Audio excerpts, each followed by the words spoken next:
All right, thank you, Megan.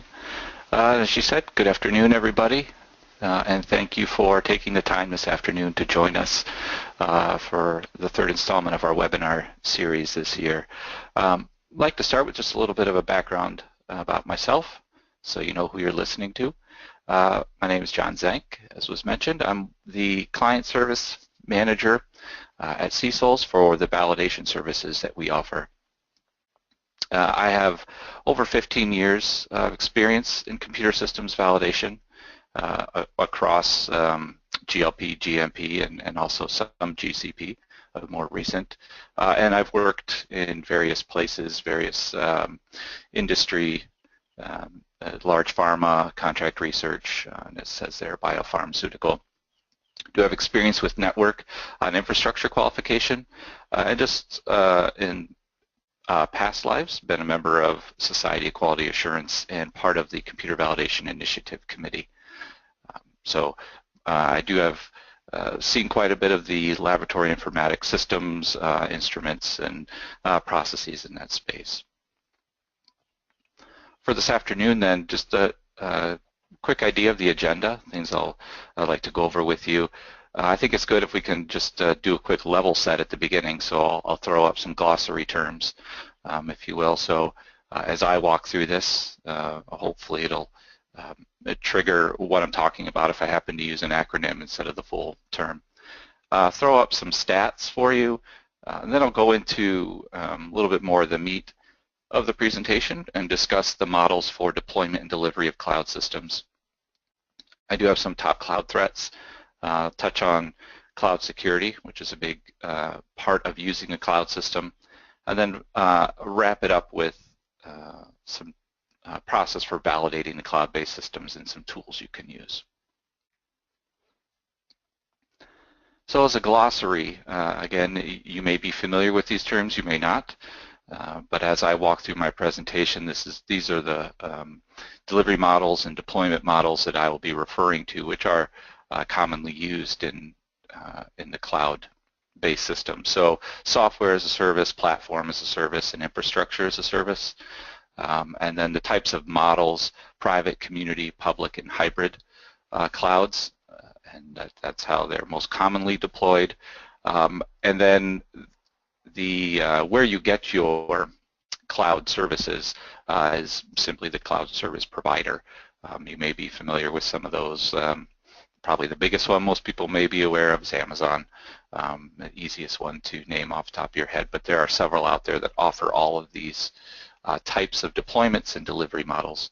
And then the last term that gets used quite a bit is multi-tenant, and I will touch on that a little bit later when we get into the model that it's typically used with the community cloud model, but multi-tenant, that just, as it sounds, it's, I guess if you relate it to an apartment complex, if you will, all the tenants that live within an apartment building.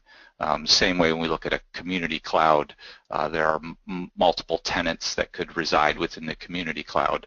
And when you deal with multi-tenant, there are some aspects to consider.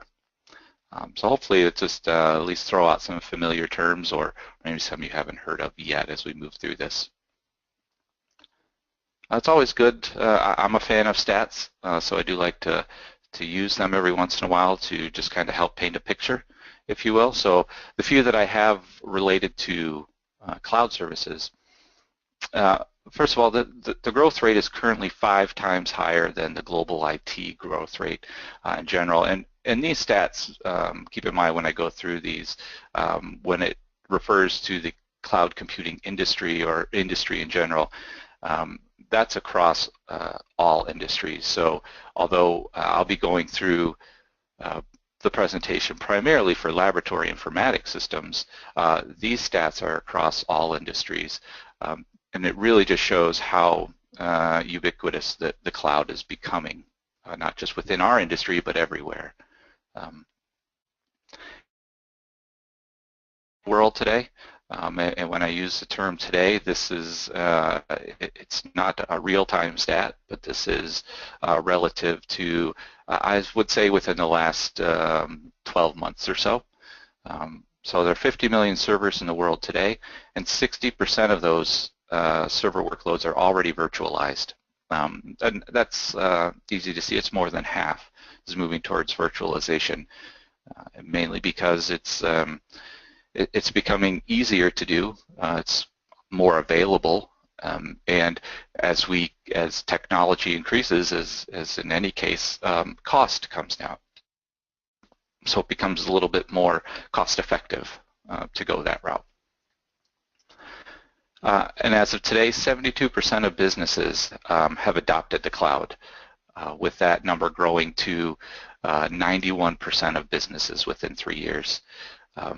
And again, the adoption of the cloud can be for various things, and as we move through the rest of the presentation, I'll go over some of the more traditional or more specific laboratory informatics use of the cloud, but then also the general use of the cloud within your company that you may or may not be considering part of your informatics space or your regulated space. And that's part of that 72% of the businesses adopting those services. And the prediction, again, over the next 12 to 18 months is that 76% of the senior finance executives have indicated that the cloud will be crucial to their organization's strategies.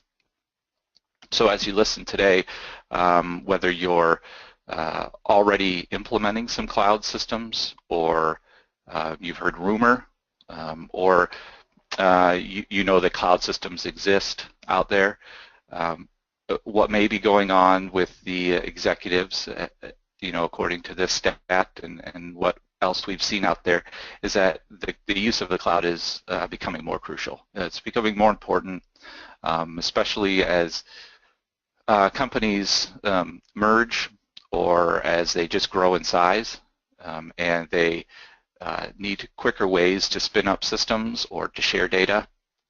The use of the cloud is becoming a lot more prevalent.